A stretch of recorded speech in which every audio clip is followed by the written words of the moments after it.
So 60 to 70% of alliances fail within first 12 months of announcement.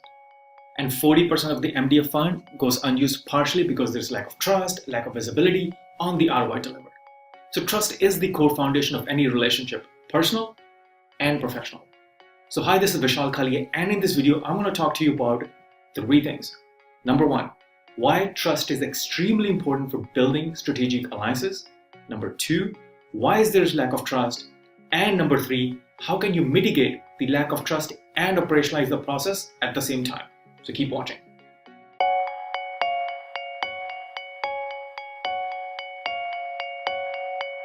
So let's look at why trust is extremely important for building strategic alliances. So Xavier Lee Baron, Senior Strategic Alliance Manager at APAC Microsoft, shares his perspective. And let's hear what he has to say. Communication is a very big pillar that, in my opinion, sustains the ability to trust the other party. But yeah, trust is like in any human relationship, the most important ingredient, in my opinion. It's something you have to give before you can receive as well, which when you're at the early stages of a partnership development can be tricky for some people that don't want to relinquish power or control. So I've experienced that in my career as well.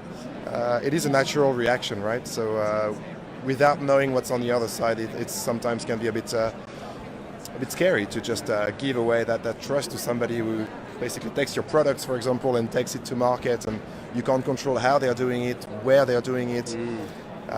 So yeah, trust is very, very important, that the other party is going to do what's expected of them.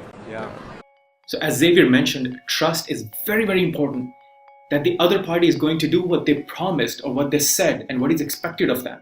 And when they don't, it becomes the breeding grounds for lack of trust. So why is there lack of trust? And let's talk about 3 challenges that breed the lack of trust. So number 1 is lack of operationalization of alliance processes across company boundaries. So alliances use legacy system, and a patchwork of broken processes include manual data collection and reconciliation using siloed spreadsheets. So consider an example. A new alliance partnership gets announced, everybody's out there clapping, this is great, but then nothing happens. Why? Because the feet on the street never gets aligned with the value proposition and the vision that the leadership team had in the first place. And without a trustable system of record, there is no single source of truth between alliances, and then nothing happens. So number 2, misalignment of goals and KPIs. So since there is no system in place that offers real-time, single source of truth for alliances to track all their alliance-related activity towards a common goal, and because of that, there is misalignment between goals, KPIs don't match, and there's huge confusion, and then it's a mess, right? It's a mess. So number 3 is lack of visibility and predictability in the pipeline and revenue. So due to misalignment of goals, there is lack of clarity and predictability in the pipeline. It makes both parties very uneasy and uncomfortable, and becomes the breeding ground for mistrust. And in the words of Bill McDermott, CEO of SAP, trust is built in drops and lost in buckets. How can you mitigate the lack of trust? So we're going to talk about 5 ways you can actually do that. 5, okay? So let's look at number 1. So faster solutioning. Time is money. Time is money. Time is money. So when you're taking 7 to 10 solutions to the market with a partner, it is essential to know as quickly as possible whether or not this is the solution where you want to invest more time, more resources, right? So you need a system in place that not only enables you to take the solution to the market faster, but also enables you to rally all the troops around it. So you want to track the performance of the solution and make quantitative decisions if you're going to invest more time and resources into it. So you have the data and a strategic plan for your leadership team, and then you can go to them and say, hey, we tried these 10 solutions, these 3 worked, these 7 did not, and now we're going to put all our muscle behind these 3 solutions that actually worked. And now since you're backing your plan with data, you'll get thumbs up. Number 2, the power of pre-pipeline. So there are typically 3 to 4 pre-pipeline stages per opportunity. Sales teams are amazing and really, really good at closing deals, but they lack the expertise to identify new markets. We have seen that alliances open up new markets and new set of customers. So let's take an example that you go to your alliance manager at the launch of a new solution and get them to nominate 10 accounts, right? And now you have 10 new accounts for your company for your new solution. But imagine going to 10 different partners and asking them to nominate 10 accounts each. Now you have 100 accounts and opportunities to go after. So number 3 is operationalizing joint selling.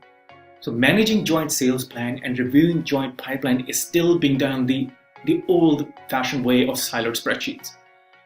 Alliances are relying on sales tools to do the alliance work. Don't ask me why, it just hurts. Okay. So by operationalizing the joint selling process with a tool that is meant for alliance management, you establish a clear step-by-step process that would provide you a clear visibility for both parties and would put their mind at ease because now they're not shooting in the dark. And now with clear visibility, there's no confusion and more clarity, and that would build trust. Number 4, know your value and get quantified. Alliances contribute up to 30% to the company revenue, but they're still not able to showcase their value. There are 5 metrics that any C-suite wants to look at, which is growing revenue, growing mindshare, accelerating time to market, driving innovation, and boosting market expansion. So imagine you have a system that helps you show the value you have driven so far to the company's CEO and be able to quantify it. That way you can potentially go to your CEO and say, hey, I was able to increase the revenue by X times, and I was able to increase the market share by X percentage. By able to quantify this, you're giving your leadership, you're giving your C-suite a clarity into what you do and what alliances do. And that will help them trust you even more. So number 5 is develop outside-in muscle. So regional teams would always be better at selling locally. And you want to involve them as early as possible so they can submit ideas to create better solutions for your customers. So you can capture as many ideas as possible from the field teams, pick the ones that have the best chance of success, and then you can take those solutions to the market and see which one of those perform better and make quantifiable decisions based on the data. And this way, you will add visibility to the pipeline, predictability to the pipeline, and visibility to your efforts, and that will help build trust between you and your leadership team and between you and your alliance partners. So hi, this is Vishal Kalia, and if you like this video, please give it a thumbs up. And if you have any additional questions, please do leave them in the form of a comment and I'll be more than happy to answer. And if you like our channel, please do hit the subscribe button, but it keeps me motivated to keep adding more and more videos for you. So thank you very much for your time and have an awesome day.